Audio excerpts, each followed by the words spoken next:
Avez-vous déjà participé à un festival de l'illustration pour la jeunesse et pourquoi avez-vous accepté notre invitation? Nous avons déjà assisté à un festival d'illustration jeunesse. On travaille à partir d'albums jeunesse, voilà, c'est tout indiqué pour travailler dans ce genre de contexte aussi. Voilà, je crois qu'on a des choses à apporter et que ça nous apporte aussi des choses de participer à ce genre d'événements. Et les festivals, donc, c'est des rencontres aussi. On a plutôt fait des festivals de bande dessinée où on jouait donc ce spectacle.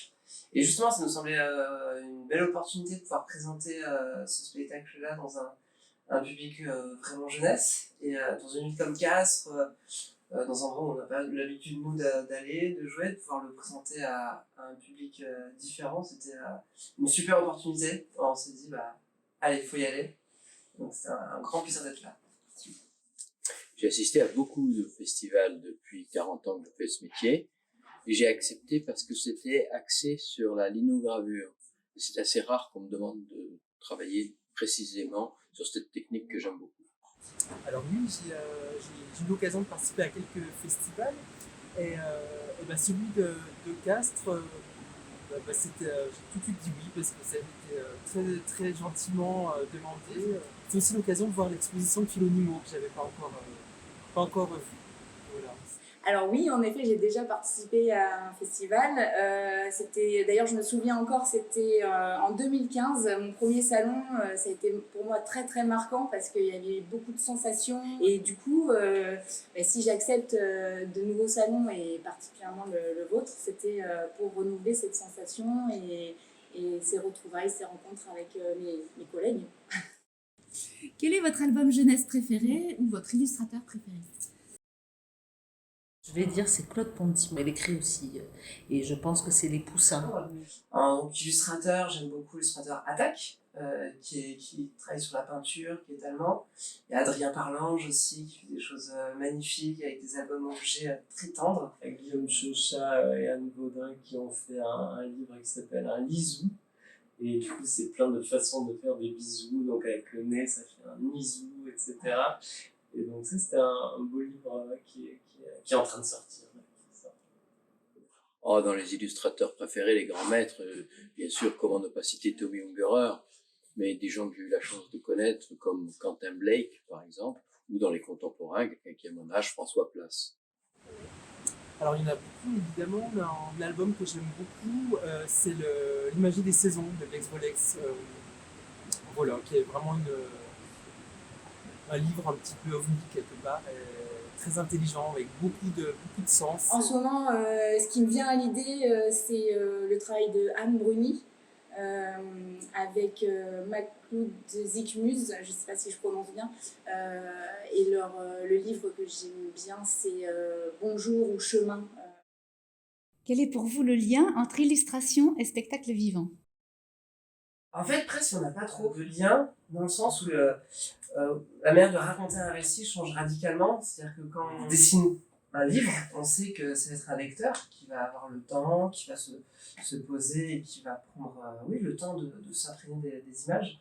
Alors que là, on est face à des spectateurs. Il faut essayer de surprendre constamment. En tout cas, c'est ce qu'on essaye de faire avec ce concert. Et de trouver plein de petites astuces. Et aussi, il y a des manières de raconter qui sont très différentes. C'est-à-dire la manière dont on commence un dessin, on peut créer du mystère. Donc avec ça, la musique aussi raconte beaucoup de choses, autant de choses que le dessin. Ouais, c'est ça. C'est vrai que c'est un autre médium qui nous intéresse effectivement pour un mode de narration un petit peu différent des autres dont on a l'habitude dans les livres. Nous, on fait la même chose en fait. On adapte un texte et on illustre. Un illustrateur, il adapte une histoire et il lui donne vie avec des images. Donc je pense qu'on fait presque le même travail qu'un illustrateur. Et l'illustration, ça nous donne aussi justement matière à créer en marionnette. Donc le lien, pour nous, il est évident dans ce sens-là. À quoi ça sert d'illustrer des albums? Illustrer des albums, ça fait vivre des textes, ça fait chanter l'histoire de France, par exemple. Ça rend l'histoire de l'art plus accessible que dans certains livres, on va dire, plus sérieux. C'est une bonne question. L'image, je crois que ça fixe les mots quelque part. Ça fixe l'histoire en fait qu'on raconte aux enfants. L'enfant est indépendant quelque part quand il retrouve un livre. L'image lui rappelle l'histoire en fait. Alors, à quoi ça sert d'illustrer des albums? Je dirais que ça me permet de rester une enfant.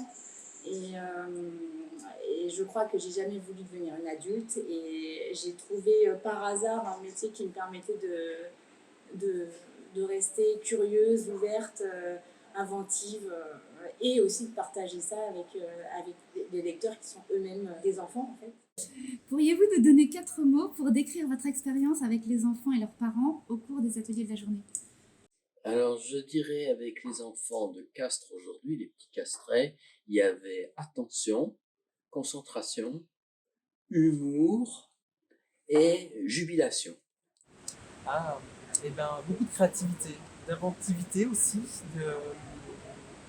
beaucoup de gentillesse de la part des enfants et un très bon accueil, que ce soit le festival, les enfants, les parents, les organisatrices.